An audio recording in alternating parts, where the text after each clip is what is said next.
But Donald Trump, man, whew, well, um, Yeah. Yeah. I It's a kind lot. of believe that it needs to be said, but it feels like what needs to be said is like Brown versus Board of Education is still the law of the land. I'm Kimberly Atkins Stohr, and welcome to Justice by Design, a podcast that points out just that. Justice does not happen on its own. It happens through the deliberate actions of people to ensure that justice reaches all of us.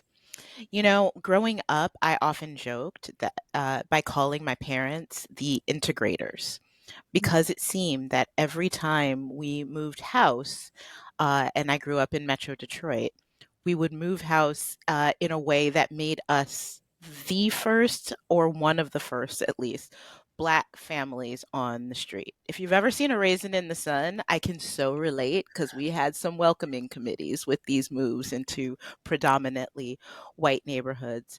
That happened since I was a little kid. I was born in Detroit, but grew up in various suburban communities just outside Detroit because of the way my parents moved. And it was only when I was a little older that I realized the reason they did that is because of schools. In my family, my parents valued education very, very highly. And I'm the youngest of six. So when school systems began being under resourced, and in the Detroit metro area, that happened, the blacker the neighborhoods became, the more under resourced these schools became. It was still, even as modest as our middle class life was, better for them to try to stretch a penny into a dollar and buy a new home in a place where the schools were higher quality than, I don't know, try to send all of us to a private school, something that just they wouldn't have been able to do. And it's amazing that they were able to move the way that they did, but that shouldn't have to happen. That is precisely what the ruling more than 70 years ago by the US Supreme Court, that segregated schools were inherently unequal, that you cannot have separate and equal. But that's something that still persists to this day. And now, as there are new attacks on our education system afoot, I think that there is no better time to have a conversation about this. And that's why I am so glad to be joined today by Ary Amerikaner. She is the co founder and executive director of Brown's Promise. Ary, thank you so much for joining me. Thank you so much for having me. This is just, it's a delight to be here under challenging circumstances nationally, but this is critical work and I can't wait to get into it. Yes, so I do want to get into it, but first, I would love for you to introduce yourself a little bit to our listeners. Tell us about your work in the education space and about the work of Brown's Promise. Sure.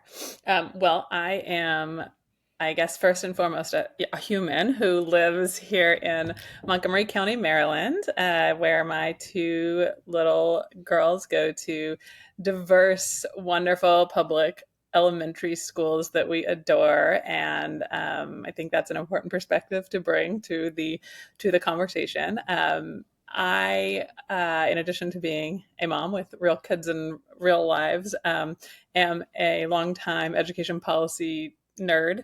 To be precise, I have had, I guess at this point, coming up on, I'll say more than 15 years of experience in the education policy world, both inside and outside of government. I worked in the Obama administration in the second term in the Department of Education, where I was the Deputy Assistant Secretary at the Office of Elementary and Secondary Education, which is a lot of words. But it was an incredible opportunity to serve the country there. And that is where I met Saba Biretta, who is my co-founder at Brown's Promise. She was working as a senior political appointee in the Office for Civil Rights, and she also worked in the Office of General Counsel during that time. So we met in the Obama administration, and that's how we started our story and started our conversation that turned into Brown's Promise. I will just briefly also share that since being in the Obama administration, I have spent some time at the Education Trust, which is a national nonprofit that does education advocacy and education equity sort of writ large. I led the P12 team there. I was there for about 5 years, a little shy of 5 years. And then I spent a little time at the Maryland State Department of Education, where I was the chief of staff. And after leaving that job, Saba and I came back together to talk about forming and then actually forming and launching Brown's Promise, which I would be remiss if I didn't sort of note that we are housed at the Southern Education Foundation. So Brown's Promise has only been around for 2 years, so we are still in sort of startup, nimble, fun building mode, but we have the incredible luxury and benefit and just experience of being housed at the Southern Education Foundation, which is has been around for over 150 years. They've been fighting these fights for education equity and racial justice, particularly in the South, but across the country for a very long time. So we just could not be more grateful to Raymond Pierce and the whole team there for having us. So in the last 15 years, as I've been doing education equity work and education policy work, I have developed some specialty and some expertise in the school finance world. So my background for the last 15 years has been, how do we fund schools better and more fairly? How do we try to break that link that we all sort of know exists about the zip code and the wealth of the neighborhood that you're born into and the funding available to support public schools in that neighborhood? How do we break that link? How do we fund schools more fairly, right? That's been the question that I've been most obsessed with and most sort of grappling with and trying to move the ball on for the last 15 years. Well, that's a really, really important and foundational question, because I think people don't realize everything that goes into the quality of education in our schools.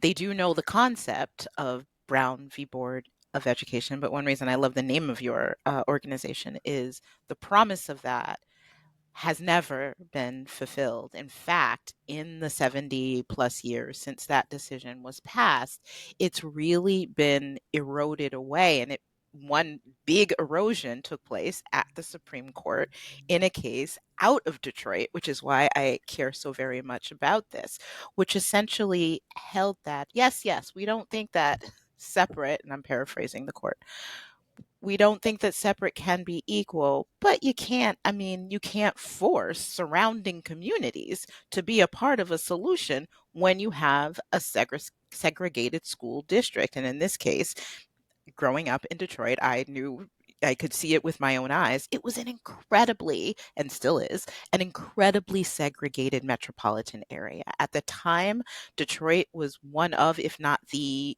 blackest city in America by population. For a while, we were piggybacking back and forth with Gary, Indiana, for that. That isn't the case anymore, but it was for a very long time. And the suburbs were, some of them were lily white. And the minute that folks like my parents would start to move into them, redlining would force other people of color into that area to turn it primarily black or brown, leaving the lily white suburbs intact. And that created this discrepancy. You would have one town with very poorly funded schools right next to a wealthier town that had amazing schools and a very high college acceptance rate. And that's what my parents were fighting. But the Supreme Court said essentially that that was okay. Can you tell us a little bit how that really set up the situation for the work that you're doing now? Yeah, absolutely. I mean, it is just an incredible story, and I'm so glad to find someone else who is so interested in it because Yes. there aren't that many of us in the world. Um, so I think the one important thing in understanding Milliken is, at the very highest level, the way we talk about it is, if Brown versus Board was the sort of green light for integration efforts in America, it is not that much of an oversimplification or an exaggeration to say that Milliken was really like the red light in terms of forward progress. Yeah. It was only 20 years later, but the Supreme Court had entirely turned over by the time, almost entirely turned over by the time Milliken showed up at its doors. And so that is, I think, the framework that we talk about Milliken. But I also want to say that I think it's really important to think that, to understand the story of Milliken.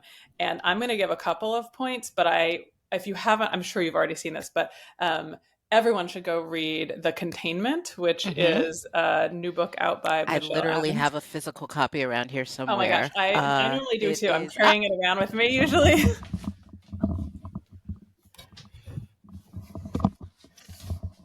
Yeah. This is a live podcast moment, y'all, where I literally reached over to the other side of my room and got the containment to show you guys. I'm in the middle of it. You can see I'm bookmarking it. I'm taking notes in it. A wonderful book by Michelle Adams. But go Yes, it ahead. is so worth reading. I feel like I live and breathe this stuff, and yet, like countless times, I was saying out loud to my husband, "Oh my gosh, I didn't know that! I can't believe I didn't know that!" And so, so read the book. But Yes. in the short time that we have together, I think it's important to sort of set the stage and realize that this was a case where Black families in Detroit, represented by the NAACP, were like, we know the law of the land. We know that Brown versus Board says that we are entitled to integrated, equal public schools, and we want that. And they started by it started as a conversation about what's happening within Detroit, but it actually quickly became a conversation about the whole region. And one of the side notes that I think is so fascinating that comes from reading her book is that actually one of the reasons that it became not just a within district case, but a regional case, is as is so many bad stories in American history, it was because white families, relatively well off white families, represented by their sort of homeowners interest group in Detroit, got very concerned that their property values were going to go down. They could see the writing on the wall and see they were going to lose in district court, that the judge was on the side of the Black families in the court case. And they started to say, well, then if we have to suffer, quote unquote, by like having our schools integrated and property values go down, then it should be regional, because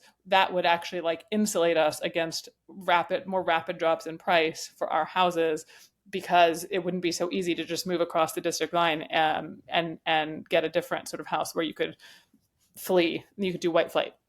Uh, Fascinating twist of history that they are sort of one of the main reasons that this case became a regional interdistrict case. Anyways, NAACP and the Black families win in district court. They win again in when the case is appealed up to the appellate court. Yeah, and And just so I can put a finer yeah, point on what we're talking about, there was already Supreme Court precedent saying that you could not segregate schools within a district. But then what would happen in communities like Detroit, you have very Black districts next to right. very white districts. That's still segregation. So the question became, can you enforce an integration plan across community lines, across different towns and cities within a metropolitan area in Detroit? So like me, I my parents, when I was a baby, moved from Detroit to Oak Park, which was right just north of Detroit, which at the time was very white.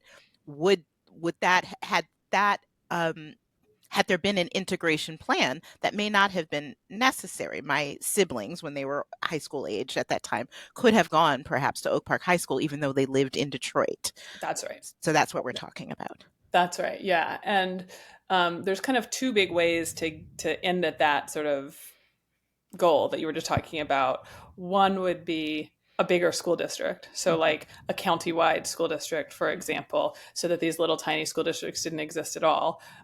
Or if you're going to maintain the tiny little school districts, an integration plan that explicitly allows for inter-district enrollment Mm-hmm. for families, regardless of which side of the line they happen to live on. And both of those are strategies that have been used and tried and worked and not worked in different places in this ongoing effort to do school integration in our country.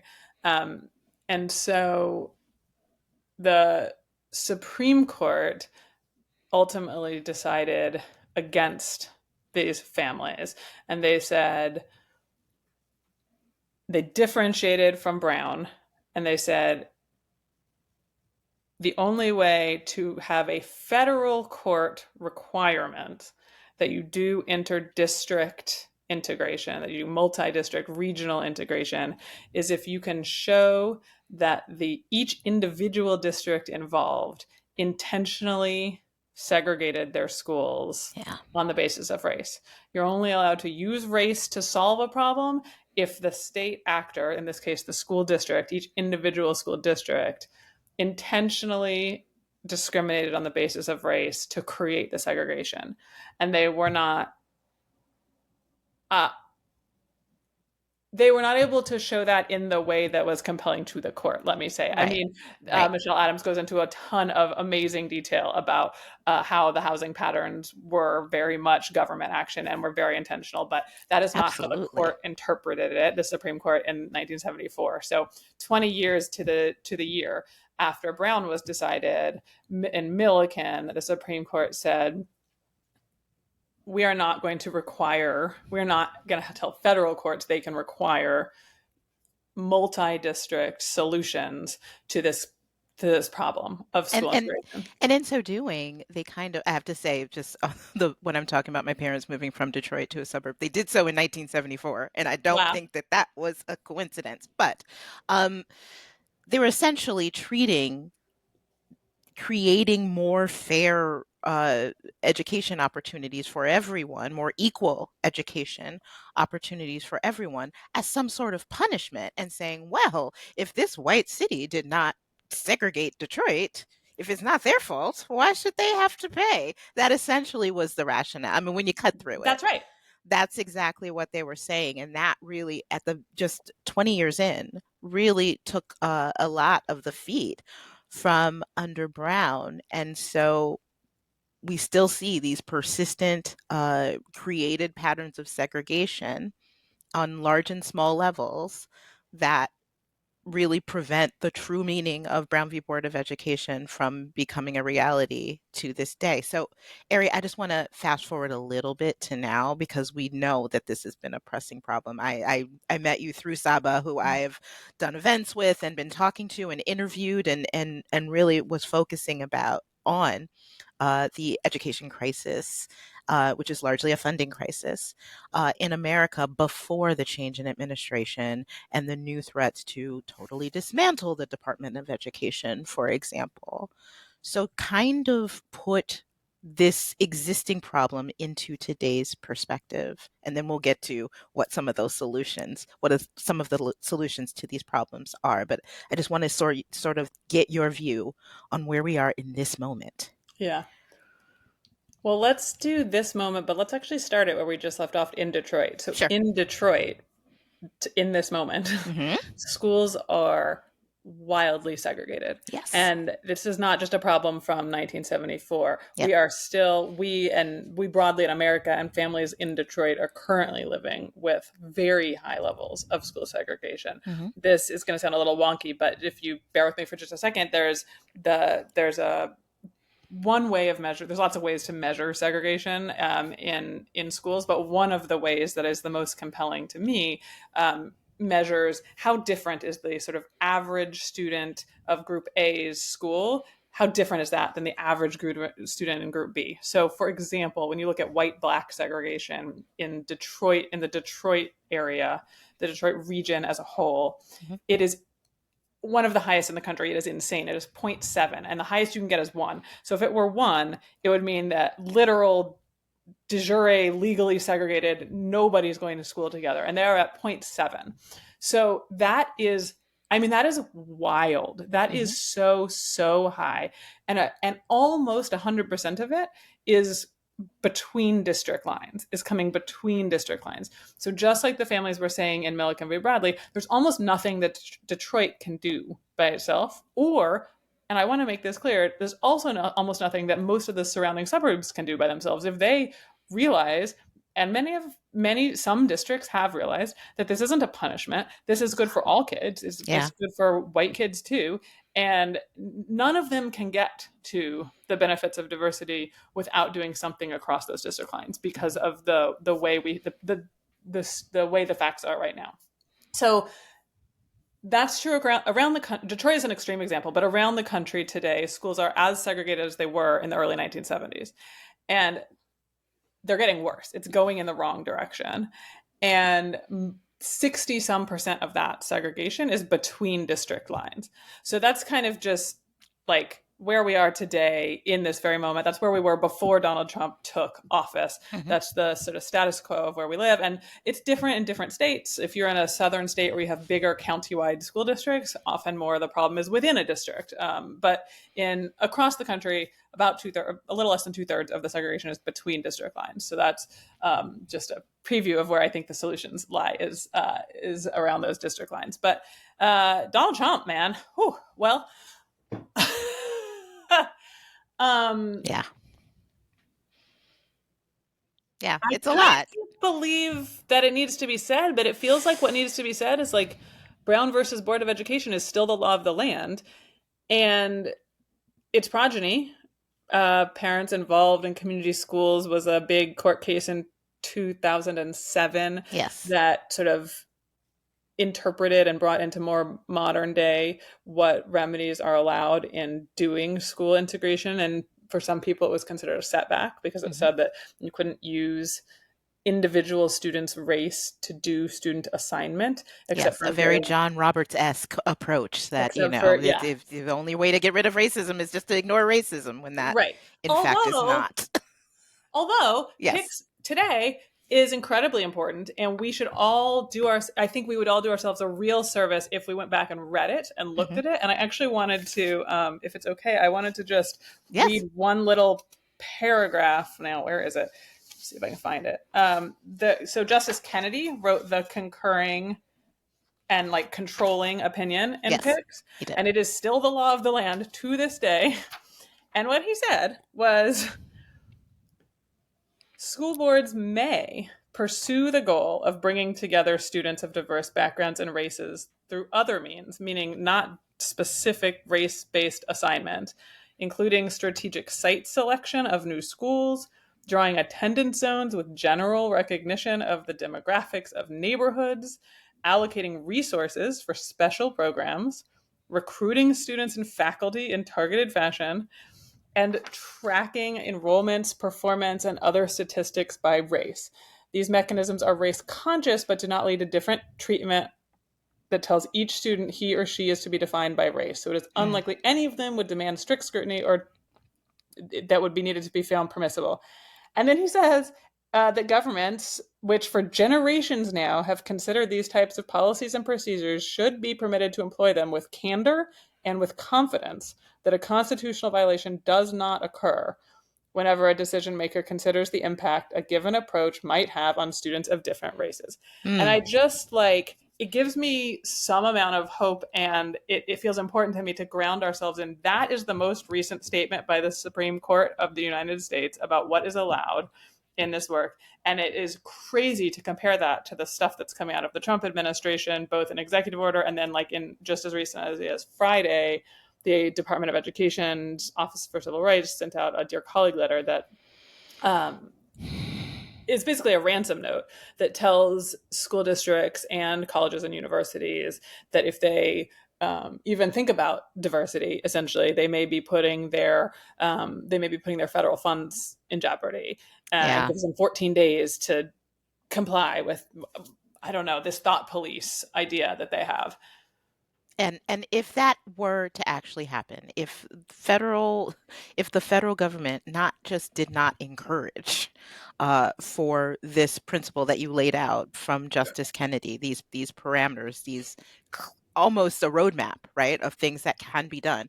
If the federal government prohibits that, what does that mean in terms of access to education? It means that they will have in some ways succeeded in their goal of making America segregated again, right? I Hmm. mean, that's not what they're saying, and I'm not trying to be like cutesy. I think they No. absolutely want to return to a time in American history that was pre-civil rights movement, Yeah. that is an actually segregated space. And I think it is important to remember that the reason they want that, among many other reasons, but one is to facilitate under resourcing historically marginalized and underserved communities, right? Like if just to oversimplify, obviously segregation is not a black and white issue in this country at all anymore, if it ever Sure. was. But if black students and white students are going to different schools, it's very easy to under-resourced the Black schools, and we know that in our country green follows white, and it shouldn't be that way, but it is that Yes. way.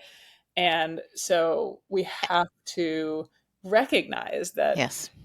the goal of integration has never been sitting next to white kids. The goal of integration has always been access to resources. And I think they are the Trump team, and the sort of efforts that are coming out of this administration. It's very clear that they are trying to get us back to that Yes. space.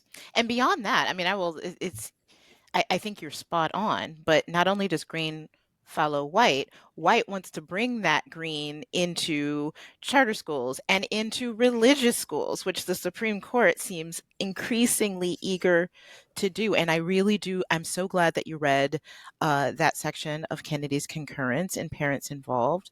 But remember, it was also Anthony Kennedy that was the only reason that affirmative action held on to the tiniest thread that it held on to. As the minute he left the court, that was gone. Yeah, So this is a different court than even a Republican nominated and confirmed lifelong Republican jurist was that's on. true.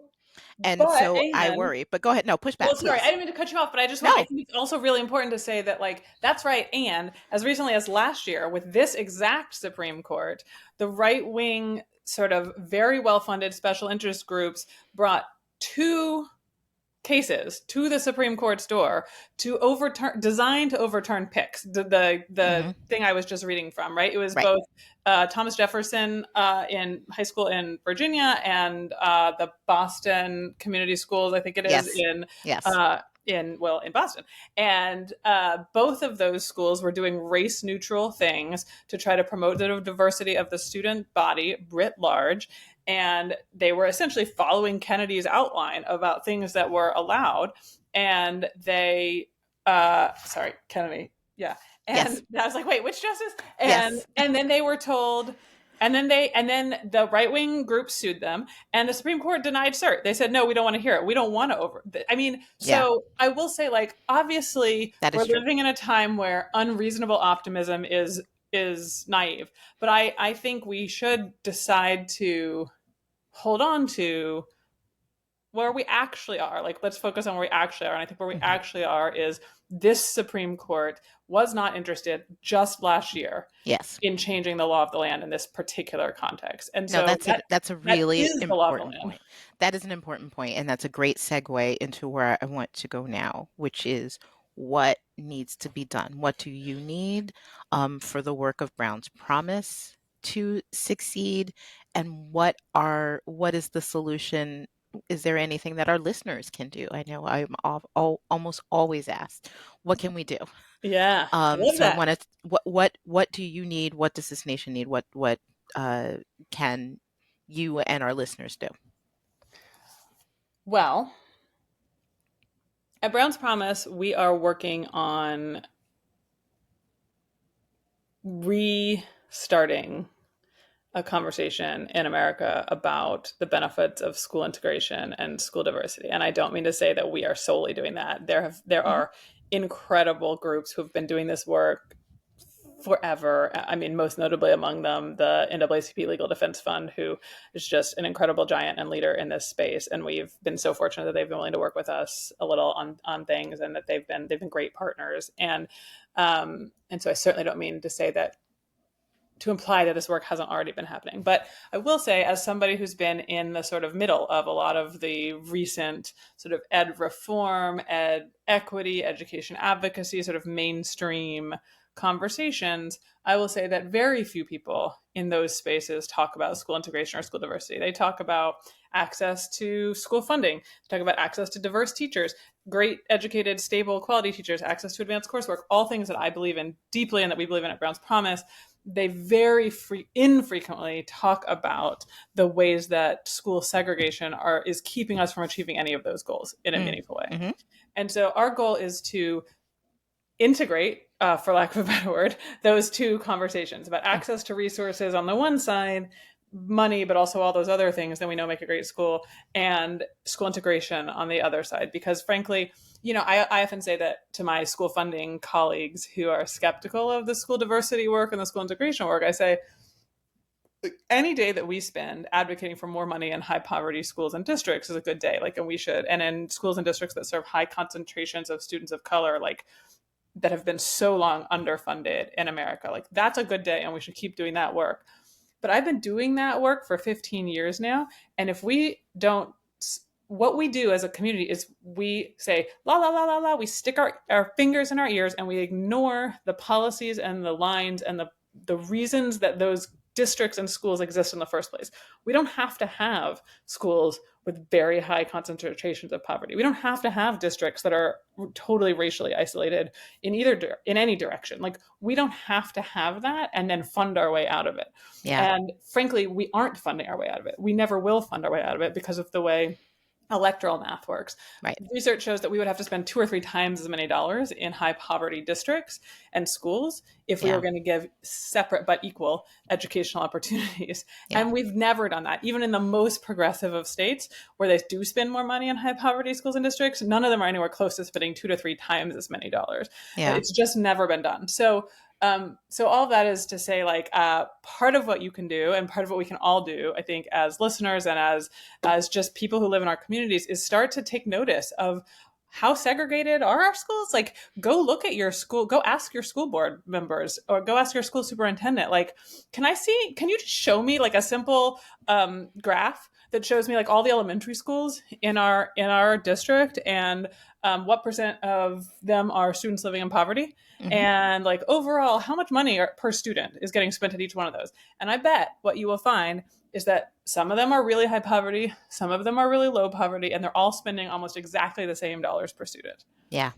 So go ask those questions, ask to see that data, and start a conversation. I mean, you don't have to be an expert to say, like, that doesn't really make sense to me. Yeah. Like, if there's a lot more need over here, why aren't we putting more money over here? Or why aren't we mixing up the students? Like, there are a lot of solutions that are out there, but we have to start by even just asking the question to like raise up that this is a problem and that this is something that we don't want to live with as a community and as a group. So that is I think what like people can do at a sort of baseline level. I'm so glad that you said that, because I don't want to give the impression at all that my parents just like, they're like, oh, it's bad now, let's pick up. And no, everybody in the board of the school board, the principals, the superintendent knew my mom on a first name basis. Like, she was up in there, an active part of efforts to save the schools.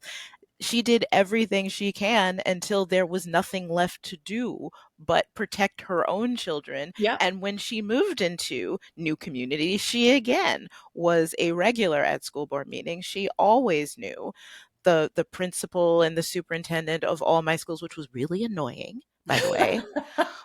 But she was that kind of parent. She knew what programs were available. She knew what was getting cut. She made her voice known about it. She wasn't just advocating for me and my 5 siblings. She was advocating for the school and the community as a whole. And parents have or even if you're not a parent, you're a taxpayer, you can do it.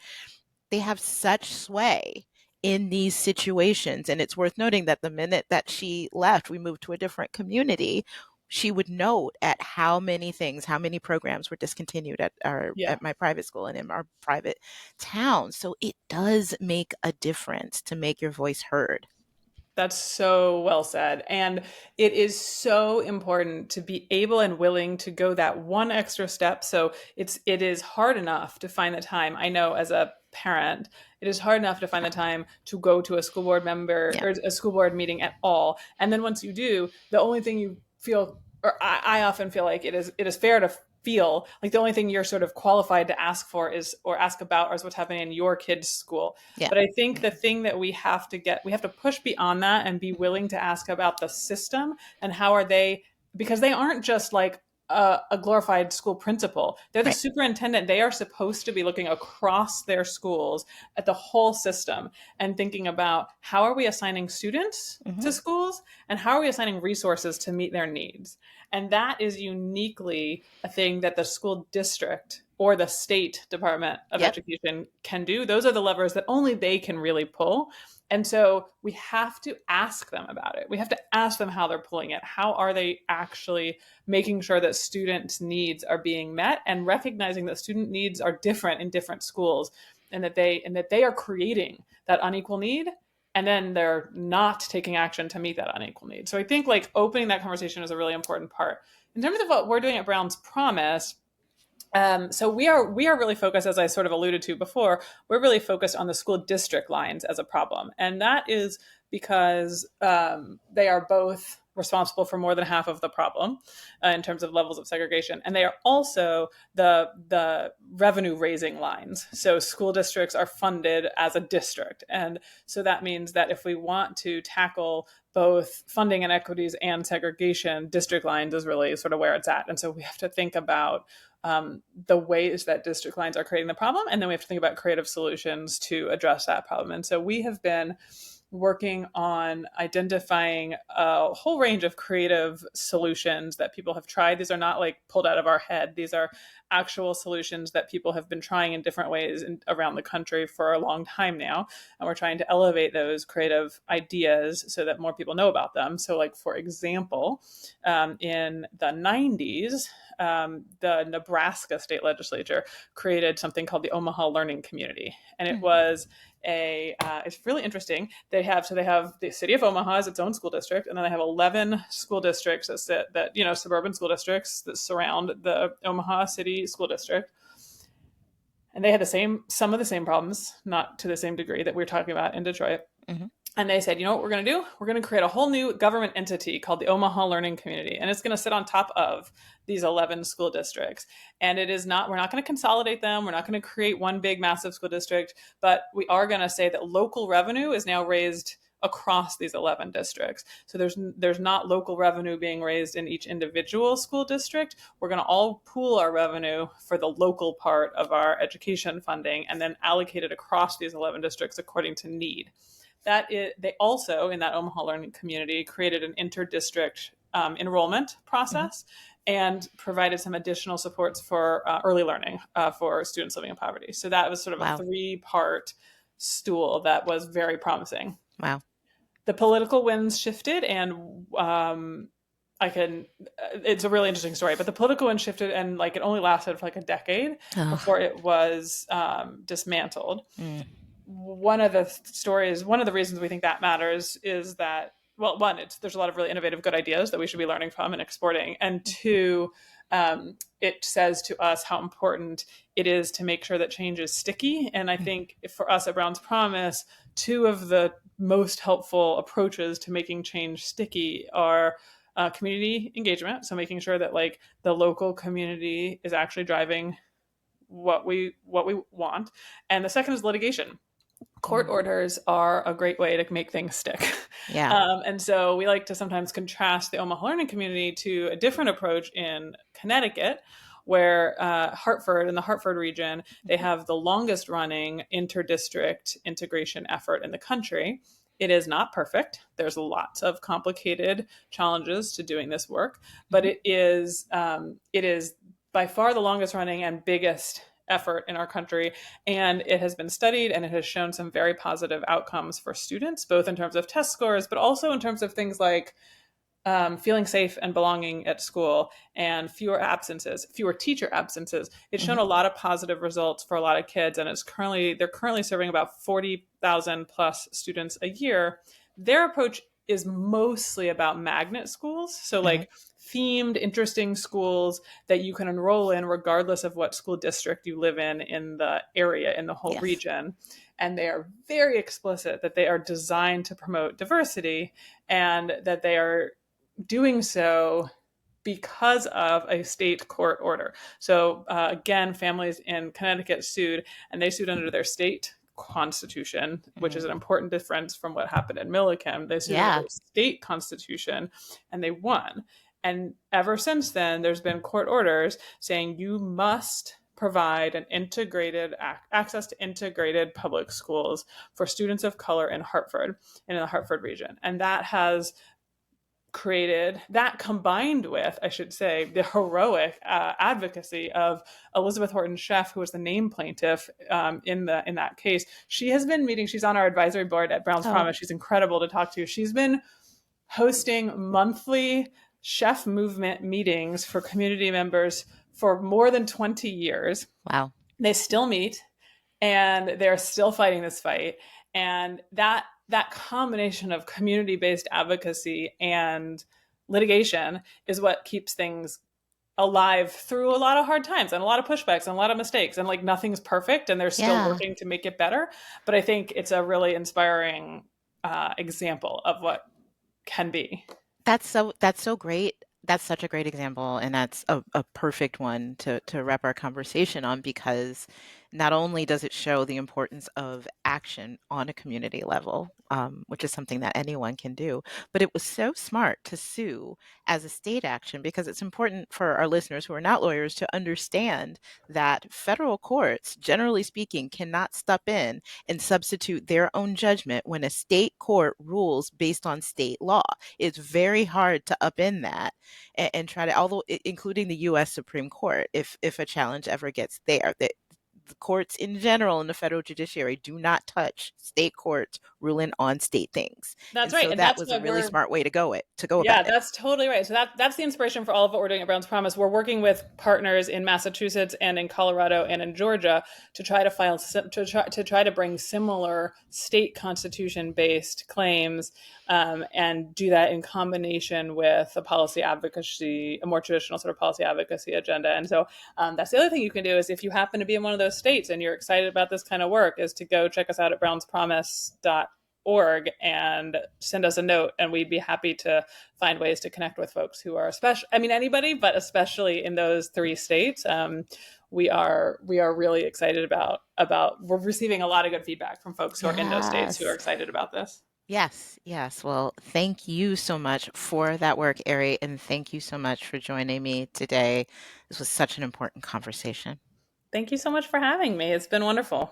Yeah, I really, I'm really glad that Ari brought up the book, The Containment, because reading it was one reason why I wanted to have this discussion, not just because it hits home to me as a native Detroiter and because I know how hard my parents fought for uh, good schools and a good education for me and my sisters and my brother, but because education is such a foundational principle for our democracy. And that's clearly why you're seeing so many attacks on it, not just efforts to ensure that we have schools that are representative of communities, that reach everyone, and that don't leave anyone behind, but also that in our schools we are taught our history and we know where we come from, and there's efforts to stop that as well.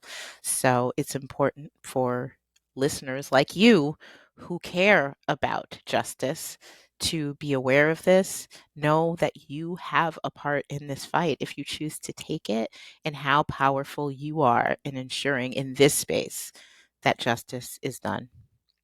I'm Kimberly Atkins Stohr. Thank you for listening to Justice by Design. I am here every week wherever you get your pods, so make sure you follow the podcast and also give it 5 stars, because that helps other people who are not yet aware of what we're doing over here get to know the podcast, find out about it too. And it helps us grow so that we can bring you more conversations like this. Take care of yourselves, and I will see you next week.